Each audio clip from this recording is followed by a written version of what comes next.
Probably the most famous thing that the Renaissance is known for is its art. Now, what you see on the screen is decidedly not Renaissance. This is an example of medieval art. Notice how flat it is. There's no perspective, there's no depth, there's no line of sight, there's no perspective. It's not very realistic. So you're going from this style of medieval art to a style of Renaissance art that is trying to be realistic. That's one of the major characteristics of Renaissance art is its realism, right? So if you notice in this painting, it disappears into the background. There's an imaginary vanishing point, almost like you could walk inside the painting, unlike the previous one that we were just looking at. Now what you're seeing is a painting of what's called the Annunciation. That's when Gabriel tells Mary that she is going to give birth to the Christ. So the painting itself is realistic but not accurate. And that's something to keep in mind when you look at Renaissance paintings. We know Mary would not have lived in a house that nice. She's standing in front of a lectern with a book on top of it. More than likely Mary could not read, and she certainly wouldn't have a book. She would have a scroll. So they're going for it to look realistic but not to be accurate. Those are two very different things, but they are aiming for that realism, that sense of depth in their paintings. So we're going to look at some famous examples of Renaissance art. This is part of your cultural education, things you should just know as an adult. So we're going to look at Da Vinci first. Da Vinci is often called a Renaissance man. If you ever heard that expression, a Renaissance man, that's just someone who is good at a lot of different things, right? So the painting you see on the screen here is probably his most famous, if not one of his most famous. It would be the Last Supper, right? The last meal Christ had with all of his disciples before the crucifixion. Now, Da Vinci does a lot of things in this painting to trick you, to mess with your eye.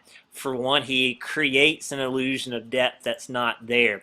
If you look at the top of the tapestries and follow the top of the tapestries, or you follow where the wall and the ceiling meet, it creates these imaginary lines. And all these lines, they go to the dead center of the painting, which creates that imaginary vanishing point giving depth, but it also makes you focus on the center where Christ is. Also, he framed Christ out in the doorway. Could be a substitute for the traditional halo. Also, once again, tricks your eyes to going right to the center to see Christ. He also groups the disciples by threes. That's maybe because 3 in Christianity is a sacred number. It represents the Trinity. But also, once again, it tricks your eye to focusing on Christ, the only one not put off in a group, all by himself. Right? So Da Vinci's messing with your eye, creating an illusion of depth that doesn't actually exist. Now, this is the Mona Lisa. Many claim this is the most famous painting in the world. And a lot of times people ask, why is it so famous? Because if you ever get to see it in real life, it's in the Louvre in Paris. It's very small. It's about 2 feet by 3 feet. And some people are rather unimpressed by it. So why is it famous? It depends who you ask. It's an excellent question. Maybe because of the mystery surrounding it. Da Vinci never really finished it.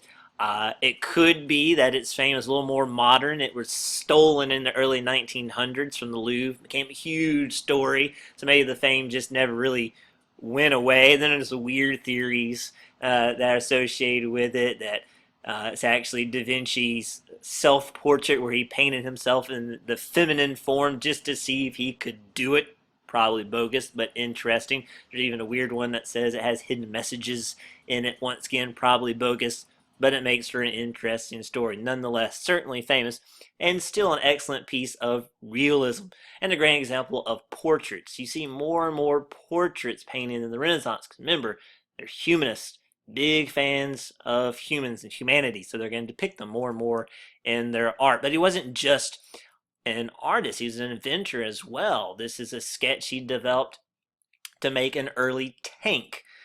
Here's a sketch where he was trying to develop a flying machine based on a bat's wing. This is another early version of a helicopter that he thought might work. It wouldn't. The physics were all wrong, but still, he's centuries ahead of his time. He even invented a parachute just in case his flying machines didn't work. Now, as far as we know, he never actually made any of his flying machines. We know some of them would not work. The Batwing glider would have worked if he ever did it. Da Vinci kind of has almost like genius attention deficit disorder. He keeps thinking of so many ideas and he doesn't complete all of them. But he was a painter and an inventor. We also know he dabbled in science. We also know that he dissected humans, right? Which was a big no-no back then. The church did not allow the dissection of a human corpse, so he had to do it on the down low, and he did it for multiple reasons. One, he was curious. He's a Renaissance man. He just wanted to know how things worked. Also, it helped with his art. He became familiar with human anatomy, so it can make his art better. Another great example of the Renaissance is the work of Raphael. And if you notice, yes, yes, the Ninja Turtles are named after these guys, not the other way around. So Raphael, this is probably his most famous painting, the School of Athens, which once again you have those imaginary lines tricking your eye, creating that illusion of depth that isn't there. This also is a great example of how Renaissance art has an interest in the past. What you're seeing in this painting are the famous philosophers and scientists and mathematicians from ancient history. If you look in the center here, you've got Plato, there's Aristotle. Right here, there's Pythagoras with the Pythagorean theorem. Look here, there's Euclid inventing geometry. Right? There's Aristophanes, the guy that figured out that the world was round. Columbus did not figure that out, by the way. That's bogus. Everyone knew the world was round. Aristophanes even figured out how big it was, and this is way before the birth of Christ. So this is a great example of that interest in the past. You can even see Alexander the Great right there. So you have that illusion of depth, that creation of reality on the flat surface, but also displaying that intense interest in the past. And our third Ninja Turtle, Michelangelo, he did all kinds of awesome stuff. We're just going to look at a couple of examples. Right?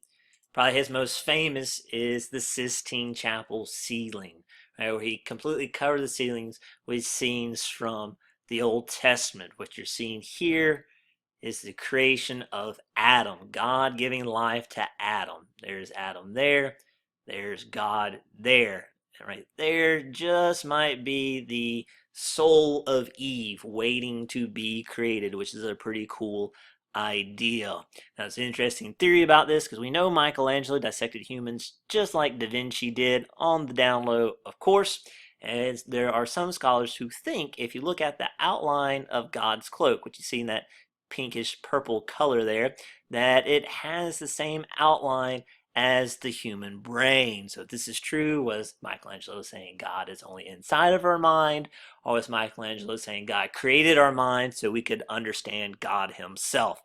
I lean towards the latter. There's not a lot of evidence that Michelangelo did not believe in a God, but still, pretty interesting idea. Now, he wasn't just a painter. He actually didn't like to paint. He didn't even want to do the Sistine Chapel. The Pope made him. He liked sculpting.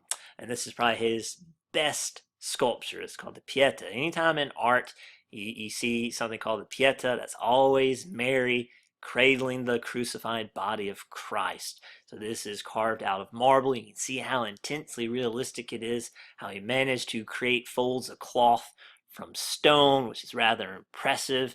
You even see the ribs of Christ. You can even see the indentations in his flesh with Mary is holding him. This is also the only sculpture that he chiseled his name into. The story goes, he showed a friend this sculpture, and the friend did not believe Michelangelo did it. So Michelangelo broke into the church in the middle of the night, climbed up and chiseled his name in it.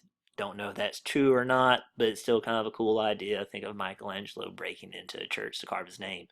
I hope it's true. Now, the Renaissance wasn't just in Italy. What you're seeing here is a self-portrait of a German Renaissance artist. And I'll use this one because once again, it's super accurate. It's very, very realistic. But it's a great example of how Renaissance art is concerned with humanity, humanism. Remember, right? Focusing on the value of the individual human. So you're going to see more and more portraits. And think about the other paintings we just saw, like the School of Athens, right? Secular. Right? That painting had nothing to do with the church. Mona Lisa's painting had nothing to do with the church. More and more secular art is being created because that's one of the characteristics of the Renaissance. So Renaissance art is becoming realistic, right? They're always aiming for realism. And there's an intense interest in the past, so they're going to paint scenes from the past, from Roman history and Greek history and Italian history. And also there's an intense focus on humanity and displaying humanity in as much perfection as they can.